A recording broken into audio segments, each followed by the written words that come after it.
Hello, सबको नमस्कार। मैं जेपी सर, आप लोगों को जेपी सर क्लासेस में स्वागत है। आज जो हम क्लास लेके आए हैं वो हिस्ट्री का क्लास लेकर आए हैं, जो कि आप लोगों को बताए हैं, जो पढ़ा रहे हैं। हम क्या पढ़ा रहे हैं? मध्यकालीन भारत पढ़ा है, मिडिवल इंडिया पढ़ा रहे हैं। आप लोगों को इससे एक क्लास हम करवा दिए हैं। जो लोग नहीं देखे हैं उस क्लास को जरूर जाकर देखें, क्योंकि आपको तभी जाके आगे का क्लास समझ में आएगा। ठीक है, आपको अगले क्लास में क्या पढ़ाए थे आप बताइए। तो आपको पढ़ाए थे मध्यकालीन भारत में क्या पढ़ाए थे? आपको मोहम्मद बिन कासिम के बारे में, अरब आक्रमण के बारे में, उसके बाद में तुर्क आक्रमण के बारे में पढ़ाए थे।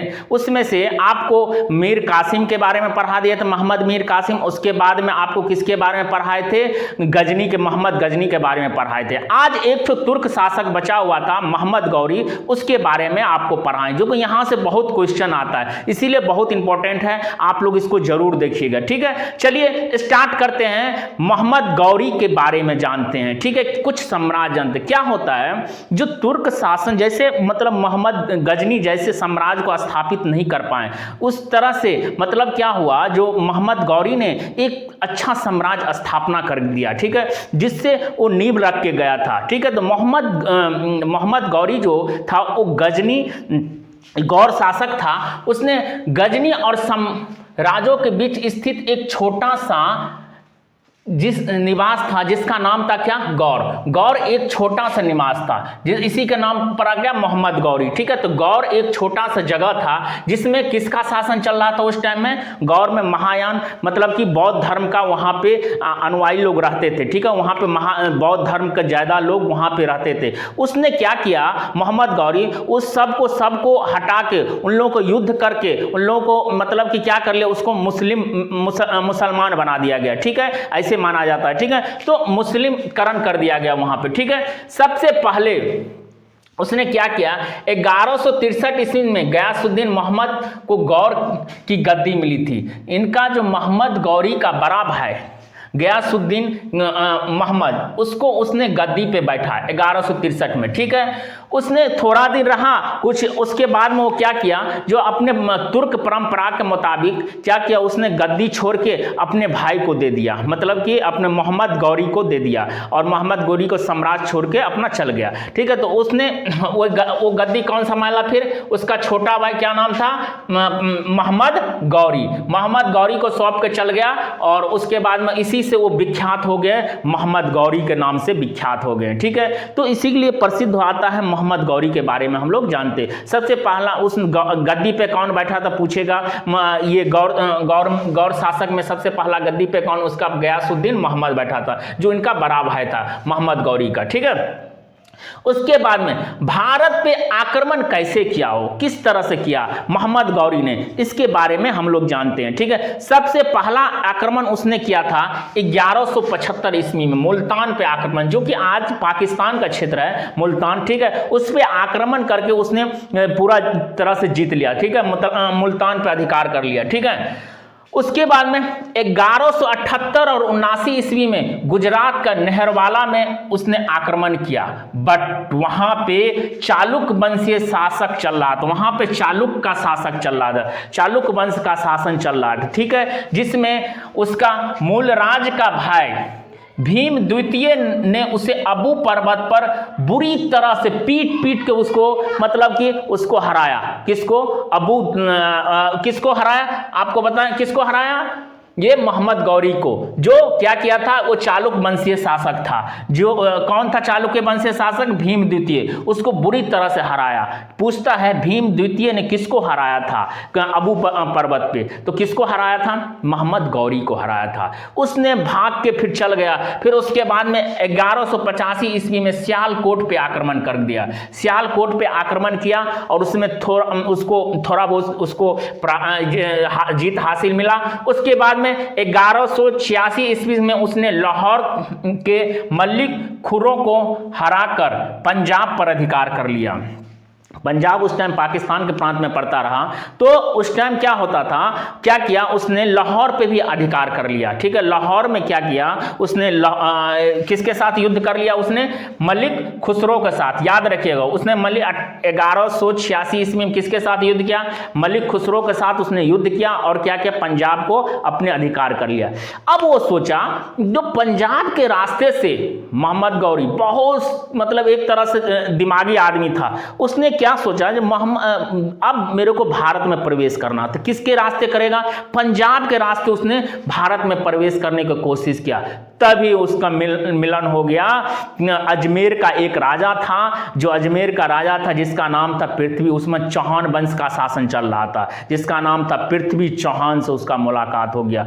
उसके साथ उसने युद्ध लड़ लिया। ठीक है, लेकिन पृथ्वी चौहान वंश राजपूतों का कहना है था, जो हम इसको मोहम्मद गौरी के पूरी तरह से नष्ट कर दिया गया। मतलब पूरे गौरी को क्या कर दिया, इतना पिटाई किया मोहम्मद गौरी को पृथ्वीराज चौहान, जो उसको भागने का भी रास्ता नहीं दिया था। ठीक है, तो मतलब मोहम्मद गौरी को पूरी तरह से हरा दिया था। इसीलिए पूछता है कहाँ पे, भटिंडा के एक जगह है जिसमें तराइन का मैदान है, उस वहीं पे उसने तराइन का पहला युद्ध लड़ा था। इसीलिए पूछता है क्या, जो तराइन का पहला युद्ध किसके किसके बीच में हुआ था, तो पूछता है क्वेश्चन, पृथ्वीराज चौहान और मोहम्मद गौरी के बीच में हुआ था। तो उसमें क्या किया था, मोहम्मद गौरी को पृथ्वीराज चौहान क्या कर दिया था, पूरी तरह से हरा दिया था। उसमें विजय कौन पाया था, ये पृथ्वीराज चौहान। तो पूछता है जो ये तराइन का पहला युद्ध कौन जीता था, तो पृथ्वीराज चौहान जीता था। याद रखिएगा,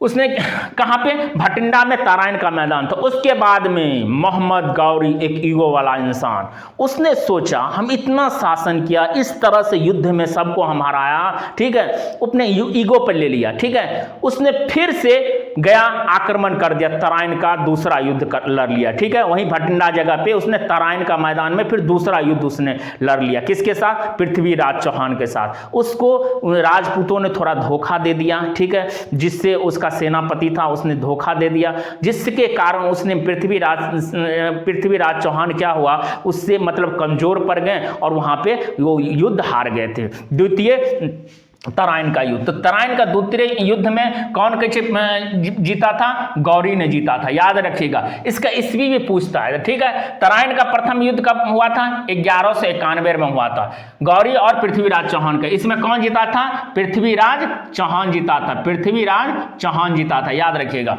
उसके बाद तराइन का द्वितीय युद्ध कब हुआ था, 1192। इसमें कौन जीता था, गौरी विजय हुआ था। उसके बाद में चंदावर का युद्ध हुआ, जो किसके बीच हुआ था, गौरी और जयचंद्र के बीच में। याद रखिए, 1194 ईस्वी में चंदावर का युद्ध लड़ लिया था, कौन, मोहम्मद गौरी ने, और जयचंद्र को भी उसने हरा दिया और गौरी मतलब कि मोहम्मद गौरी विजय हो गया था। याद रखिएगा, और उसने क्या किया, फिर अपने गुलाम जो शासक था उसको छोड़ दिया देश, और उसने अपना देश लौट गया था। ठीक है, देखिए उसका ये जो तराइन का जो युद्ध है, ये सर जी कैसे आपको मालूम चलता है, आप उस टाइम थे क्या दूसरा कोई था क्या, जो आपको किस तरह से पता चलता है ये तराइन का युद्ध हुआ था, भटिंडा में हुआ था, तराइन का मैदान में हुआ था, ये कैसे पता आपको, इसका स्रोत क्या है। तो हम लोग हसन निजामी का एक कृत है, हसन निजामी का एक कृत है तजुल मसीर से हमको तराइन युद्ध के बारे में जानकारी मिलता है। पूछ सकता है, जो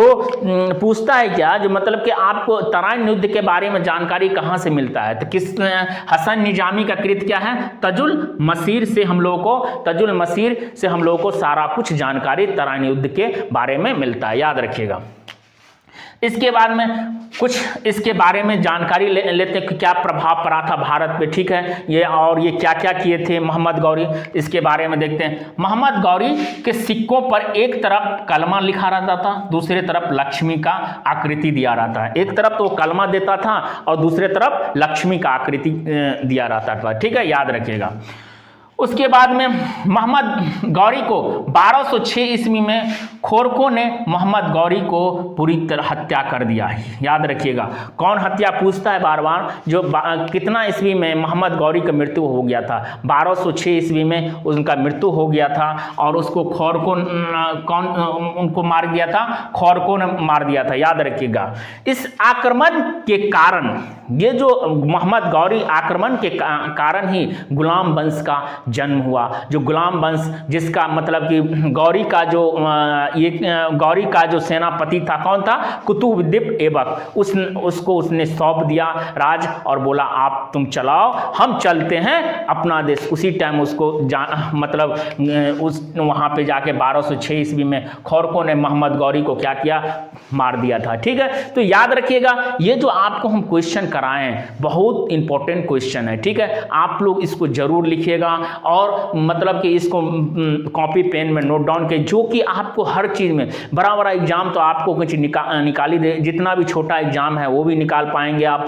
जितना भी एग्जाम है छोटा, जितना एसएससी, रेलवे, बैंक, इससे बाहर कुछ नहीं आता। ठीक है, ऑब्जेक्टिव में याद रखिएगा। आप यूपीएससी बीपीएससी का जो तैयारी कर रहे हैं उनके लिए भी बहुत मतलब कि ऑब्जेक्टिव तो यहाँ से आ ही जाएगा, थोड़ा बहुत सब्जेक्टिव का भी यहाँ से जानकारी आपको मिल जाएगा। ठीक है, तो आप लोग जरूर इस क्लास को देखिए और इसको ज़्यादा से ज़्यादा बच्चे तक शेयर कीजिए। ठीक है, अच्छा लगते हैं कमेंट करिए। ठीक है, फिर मिलते हैं नेक्स्ट क्लास में। Thank you.